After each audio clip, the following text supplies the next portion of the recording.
Bueno, imos facer aquí a presentación do estudo sobre o impacto laboral da primeira vaga da pandemia de COVID-19 nas persoas tituladas pola Universidade de Vigo. Este é un estudo que está financiado e, por un xeito, axudado por parte do Consello Social, por eso está connosco o presidente do Consello Social, don Ernesto Pedrosa, que ven de ser sempre moi proactivo para que funcionase este observatorio de persoas tituladas.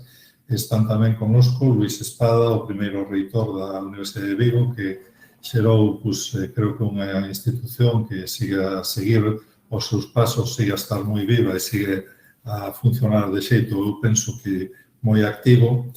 Está tamén Víctor Martínez Cacharrón, que creo que vai a facer tamén algún traballo dentro da presentación.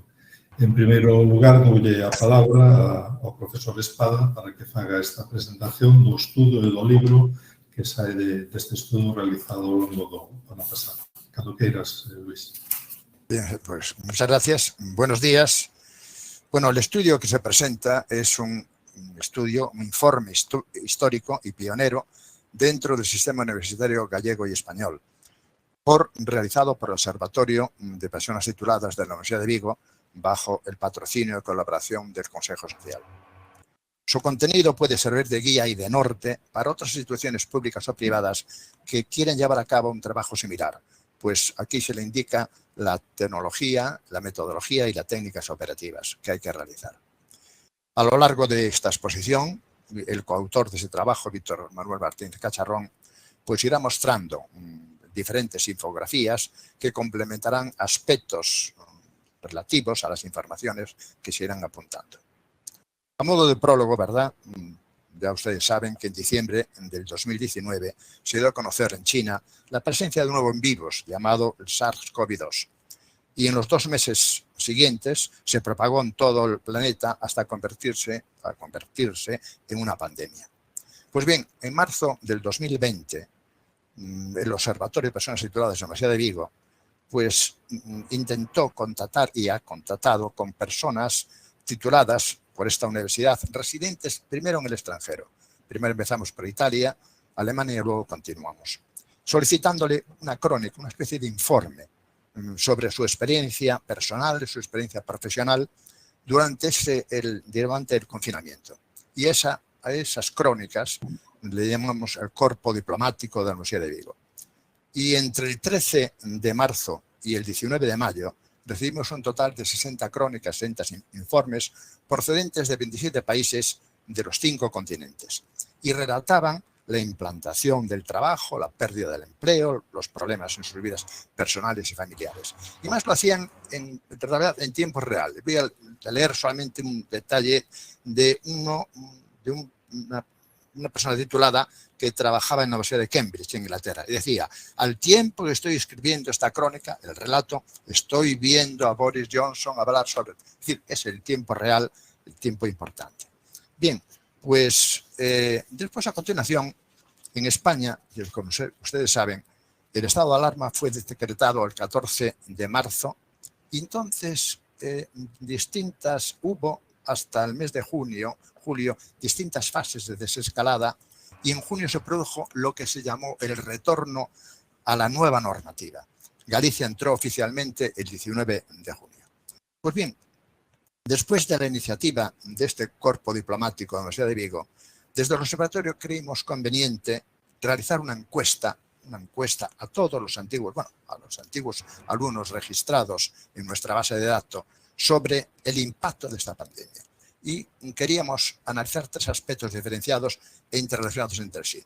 Un impacto sanitario, es decir, porcentaje de casos del COVID-19 en el entorno laboral. Impacto laboral, cómo afectó a las tasas de ocupación y de desempleo. Y luego un impacto del modo de trabajo, es decir, qué medidas tomaron las empresas o entidades para continuar su actividad, por ejemplo, la implantación del teletrabajo, afectados por el ERTE, etc. La tarea esta de captación de todos estos datos se extendió desde el 25 de mayo hasta el 8 de julio del pasado año, contando con una participación de 3.217 personas de todas las titulaciones desde 1990 hasta la actualidad, esos 30 años que tiene la Universidad de Vigo. y de todos los lugares del mundo, o sea, de Galicia, de otras comunidades autónomas y del resto del mundo. A todos ellos, lógicamente, le agradecemos su colaboración, sin la cual sería imposible la realización de este libro. El libro de consulta fundamentalmente, tiene una extensión de 572 páginas con 155 anexos y 231 tablas. Y se redactó entre los meses de septiembre y noviembre. Después de tener los datos experimentales, empezamos la redacción. Y salió a imprenta en diciembre.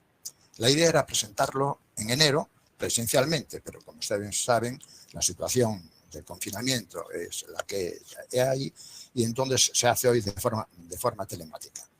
Se creía en el mes de julio que se había mitigado casi todo la pandemia, pero resurgió con fuerza en los meses siguientes. Por ello, al concluir la redacción de este estudio y un poco antes de ir a imprenta, cambiamos el título, no cambiamos, incorporamos una nueva denominación que fue el impacto laboral de la primera onda, porque en principio iba a ser el impacto laboral nada más, la primera onda de la pandemia, dadas las peculiaridades del desarrollo de esta pandemia a partir de agosto, de julio y septiembre.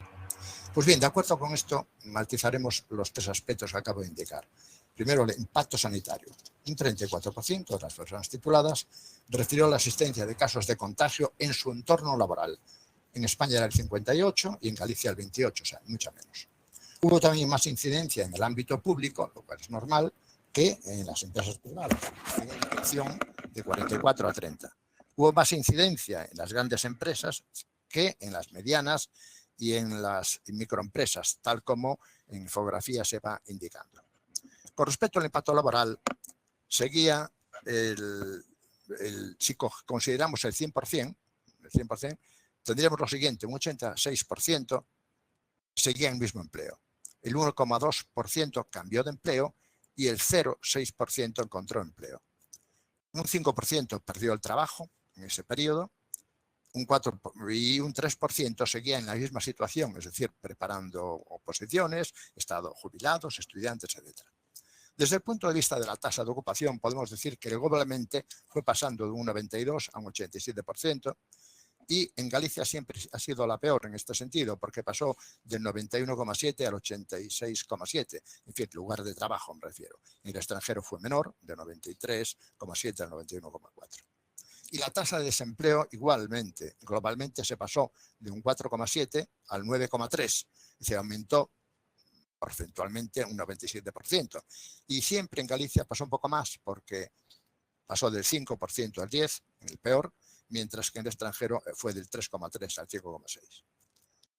El cambio de empleo fue un poco, ha sido superior en el extranjero, se cambió más, un 3% frente a Galicia el 1%, y encontraron empleo más alto en otras comunidades autónomas, relativamente siempre en porcentajes pequeños, lógicamente, porque el empleo, ya hemos dicho que el contrario de empleo fue el 0,6 nada más, pues el Galicia un poquito menos y el extranjero también.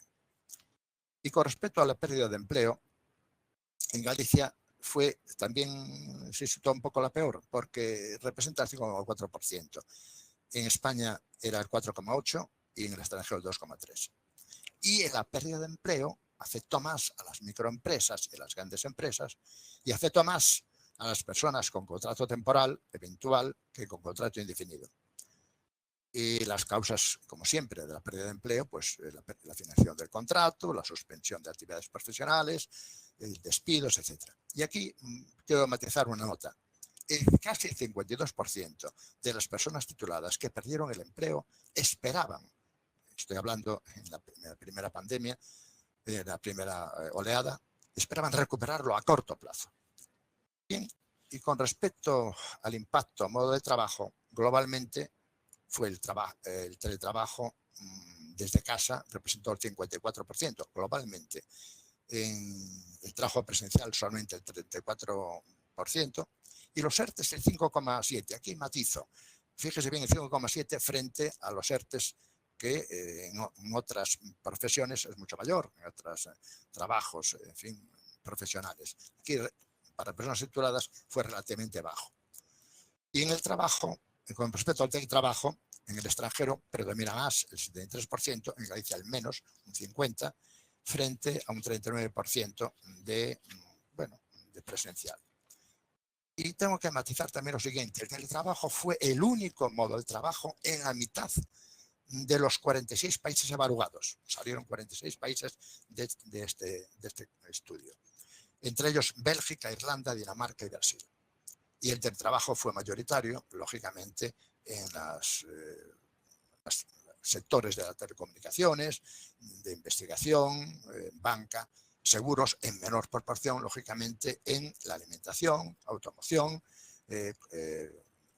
sector sanitario, etc. Y también matizo otro detalle representativo. En el momento, en la aparición de la pandemia, el 61% carecía de experiencia previa, estoy hablando de teletrabajo, el 61% carecía de experiencia, no había trabajado en esta temática.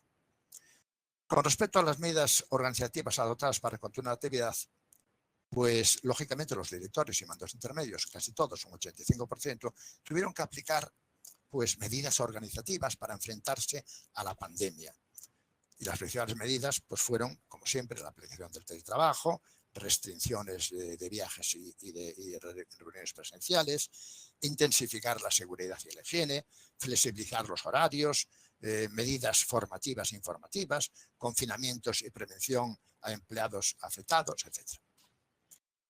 Y a modo de epílogo, la percepción sobre el impacto en el empleo y la economía es lo siguiente.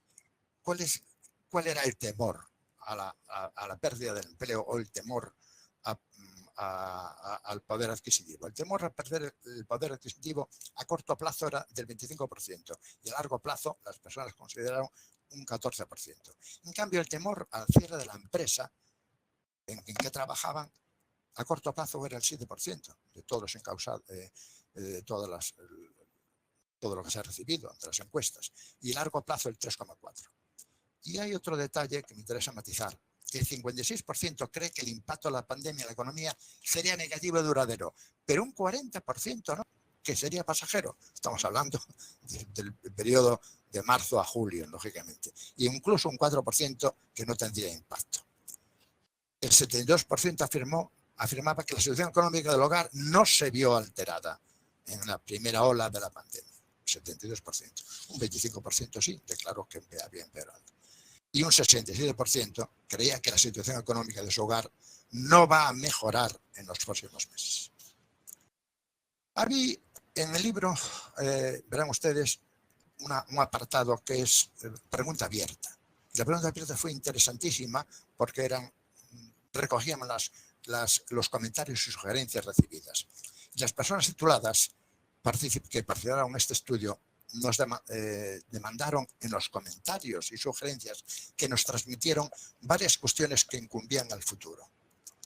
Por ejemplo, decían, no, aparte de poner teletrabajo, una cruz, nada más, no, hay que matizar mucho más. Por ejemplo, sobre el teletrabajo, deberían ustedes hacer lo siguiente, preguntar ventajas e inconvenientes. Puedo coger el coche y eso es una ventaja, pero en cambio tengo que estar en casa. Y si la casa está adecuada, la adecuación de los domicilios para realizar el teletrabajo es correcta o no.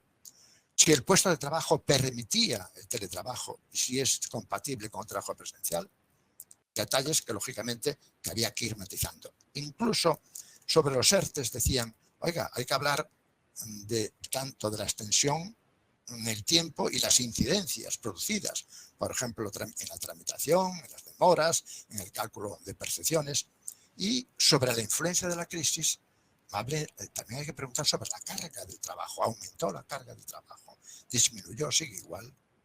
Y también sobre los ingresos personales y familiares, porque puede ocurrir que personalmente el hombre o la mujer haya perdido y su compañero, en fin, no lo haya perdido y está en casa y otro sea presencial o no presencial. Es decir, indicar cómo se hubiera afectado tanto individualmente como familiarmente el hogar. Si aumentaron, disminuyeron y siguen igual. Como ven ustedes, son aspectos que hemos tenido en cuenta para los estudios posteriores, pero que van engrandeciendo y conociendo más esta complejidad.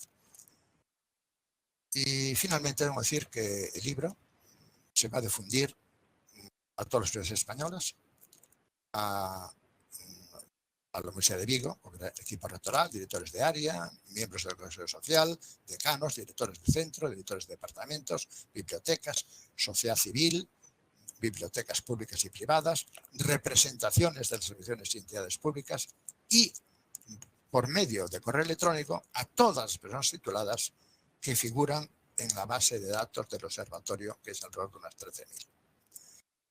Y a modo de final de epílogo, un agradecimiento, agradecer la colaboración prescindible del Consejo Social, en sus dos personas, Ernesto Pedrosa e Ignacio Rodríguez, en las actividades promovidas por el observatorio y también, lógicamente, al rector, nuestro rector, Rigosa, por su interés en el tema, que siempre nos ha demostrado. Nada más. Gracias por su atención. Moitas grazas, Luís, por esa enorme capacidade de síntese, porque o traballo é impresionante, ten moitísimos datos, pero creo que a presentación nos fixo ver claramente as liñas principais.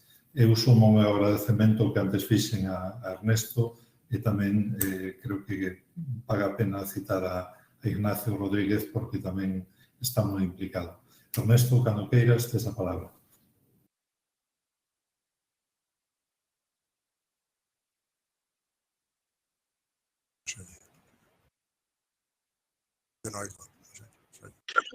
Hola, perdón, estaba desconectado.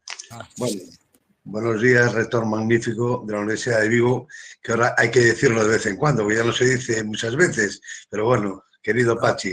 Puede ser magnífico rector, que el orden de factores en este caso es correcto. No, rector magnífico. O magnífico rector. Bueno, eso te lo iba a decir a ti. Bueno, buenos días. Ya dije, querido Pachi, querido Luís, primer rector de la Universidad de Vigo, agradecimiento por este acto tan entrañable y especial que, bueno, creo que resume un poco la trayectoria de todas estas cuestiones que hemos iniciado desde el Consejo Social y que gracias al rector y a la vicerrectora también Natalia hemos conseguido llevar a buen término. Antes de seguir, yo voy a ser breve, voy a ser breve, pero antes de seguir quiero hacer también dos agradecimientos, que uno es a Víctor Martínez Cacharrón, que es el estudioso que está detrás de Luís, ahí todos los días haciendo el trabajo duro. Evidentemente también a Ignacio, el secretario del Consejo Social, que está implicado como yo, que somos dos en uno y uno en dos. Y también quiero agradecer a Natalia Caparrini, la vicerrectora de estudiantes, que es la que ha hecho de puente para que el Observatorio de Egresados, el Observatorio de Personas Tituladas, se haya convertido un poco en la comunidad de alumni de la Universidad de Vigo, que es de una de las cosas que estoy ciertamente más orgulloso y más satisfecho en esta última etapa en el Consejo Social. Van ya para 8 años que dentro del Consejo Social arraigó la idea de crear un vínculo con los miles y miles de titulados que la Universidad de Vigo formó desde sus orígenes. Con la implicación de Luís Espada empezó a tomar forma lo que en principio se llamó Observatorio de Egresados de la Universidad de Vigo. Su principal objetivo era crear una zona de encuentro activo y de intercambio entre la universidad y todos los alumnos que acabaron sus estudios en alguno de los 3 campus de nuestra querida Universidad de Vigo. La tarea, como sabemos todos, fue heroica, porque hubo que buscar, localizar y contactar uno por uno a miles de egresados por todo el mundo. Luis lo sabe y Víctor mejor que nadie. Pronto comprendimos que el esfuerzo de Luis y de Víctor era extremo, pero que la universidad recibiría una aportación tan valiosa como impagable. 8 años después, hoy, se alcanzó el objetivo. Hace unos días, la Universidad de Vigo hacía suya y abría la página y la página de la comunidad de alumni, una iniciativa fertilizadora que posibilitará una sólida red de relaciones, influencias y afectos y pondrá al alcance de los actuales estudiantes un plus de información, experiencias y enseñanzas que las aulas no podrían darles. Y según íbamos avanzando hacia el objetivo de 2013, en 2016 Luis Espada y Víctor reorientaron su aportación hacia el que denominaron Observatorio de Personas Tituladas de la Universidad de Vigo, que contabiliza ya un importante archivo de macroencuestas, estudios, vídeos e informes para conocer la suerte, la situación profesional y las circunstancias en que se encuentran los titulados residentes en todo el mundo y el aprovechamiento que han obtenido de su formación, entre otros muchos datos que ya nos has dicho. Y en ese contexto, proyectado a través de una intensa actividad en redes sociales, se encuadra este trabajo que hoy presenta Luis Espada y del que se pueden extraer variados, abundantes, pormenorizados e interesantísimos datos. Creo que para un periodista, para los que creo que muchos que nos están siguiendo, es una fuente de enorme valor y hasta me atrevería a decir que de inagotable valor. No voy a entrar yo en los datos porque no me resisto a dejarlos en manos de Luis, pero tampoco puedo dejar de citar por lo menos dos. Por un lado, que hace justamente un año, en marzo de 2020, antes de la pandemia, la tasa de ocupación recogida en el muestreo era del 92,2%. 3 meses después, en junio, a la vuelta del terrible confinamiento, era casi del 88%, lo que revela un alto nivel de resistencia y de estabilidad. Me queda ya por último agradecer a los autores del trabajo su enorme aportación a esta universidad, por haber hecho posible que hoy tengan miles de ventanas abiertas en todo el mundo a través de la nueva comunidad de alumni que hemos presentado la pasada semana. La misión está cumplida. Les felicito. Desde el Consejo Social seguiremos velando por su desarrollo. Con la comunidad alumni damos por alcanzado el objetivo que nos hemos propuesto en aquel lejano año 2013. Ahora, desde el Consejo Social, seguiremos apoyando, en la medida de nuestras posibilidades, la línea de estudios emprendida por el primer rector de la Universidad de Vigo, Luis Espada, y su equipo. Como complemento, eso sí, de la comunidad alumni que se ha estrenado recientemente. Como soporte de transparencia máxima, que es uno de los objetivos fundamentales tanto de la universidad como del Consejo Social. Y para que la condición de alumno de la Universidad de Vigo no se extinga nunca. Gracias. Gracias a todos por vuestra aportación. Muchísimas gracias, presidente. Non podo estar máis de acordo coas túas palabras, como tantas veces. Creo que imos da man o Consello Social que vela pola Universidade de Vigo, esta querida Universidade de Vigo para todos, e, desde logo, creo que acadamos un cumio, ¿no?, con esta creación da comunidade de alumni, que creo que nos vai a dar moitas ledicias e que, desde logo, vai a ser un cordón umbilical para que os fillos da casa continúen de algún xeito cinguidos, ¿no?, a universidade e a institución.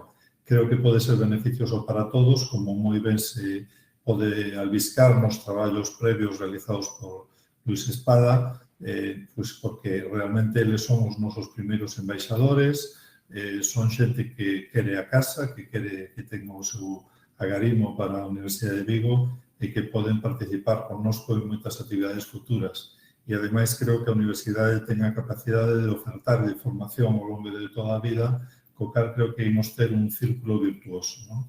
E esta comunidade alumni que é de recente creación, dende logo non sería o mesmo que se non houbera todos os traballos previos realizados por Luís Espada e polo Consello Social, non? Así que eu, o mesmo que dicía ao principio, o meu agradecemento en nome da institución, en meu nome propio, tanto a Luís Espada e a Víctor Martínez Cacharrón como a Ernesto, a Nacho e aos componentes do Consello Social, porque creo que entre todos estamos a facer algo que vai a ser moi importante, ¿no? Para esa conexión entre os exalumnos, ou mellor dito, alumni, porque efectivamente, como ben decía Ernesto, van a continuar connosco ao longo de toda a vida a propia institución. Así que, moitas grazas a todos. Reitero as miñas disculpas por ter eses problemas de conexión iniciais e, en todo caso, quedamos abertos ás intervencións que teñan as persoas presentes, calquera pregunta que queran facer, pois aquí estamos os 4, non? Porque Víctor tamén está aí, non? As preguntas as podedes facer polo chat, se poden escribir directamente aí no chat público ou podedes poñer o micrófono e facer a pregunta que irades facer. Normalmente adoitamos a poñer aí no chat se queremos intervir directamente facendo a pregunta, poñemos palabra ou algo semellante e aquí damos a palabra.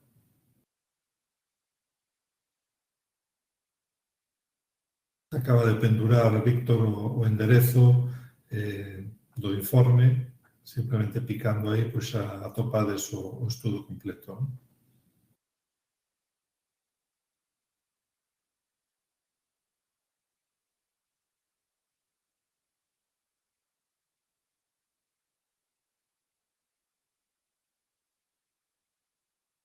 Bueno, entendo que como bo profesor, está escribindo Eva, creo que quedou todo bastante claro, pues seguramente por eso non hai moitas preguntas. Siempre se dice, o está muy claro o está muy oscuro, o se entendió todo o no se entendió nada. Como hay preguntas, ¿no? Personalmente penso que estivo moi claro, ¿no? Eu creo que, ademais, o acompañamento dos gráficos tamén axudou. Pero este es un estudio que vaya, esta es la primera fase. ¿Por qué? Porque esto cambia a una velocidad enorme, ¿no? Pero con historia es importante porque cuando pasen años se puede analizar realmente cómo ha ocurrido y cuáles fueron las etapas que fueron desarrollándose, ¿no? Y por los protagonistas, ¿no? Esta es la ventaja que tiene hacerlo en el tiempo real, ¿no? Y esto es lo que hay que seguir, porque, en fin, esperemos que la pandemia acabe y volvamos a la presencia, a la presencial, ¿no? Efectivamente. Bueno, pues parece que non hai preguntas, por lo tanto, creo que é o momento de, reiterando o agradecemento institucional cara ao Consello Social e cara aos autores do traballo, despedir o acto. Moitísimas grazas a todos. Unha aperta, Ernesto, unha aperta, Luís. Moitas gracias, Luís, e moitas gracias, Pachi. Ha sido un placer, como sempre, participar en un acto tan entrañable y, sobre todo, un acto de futuro para la universidad. Muchas gracias. Hasta siempre. Seguiremos trabajando.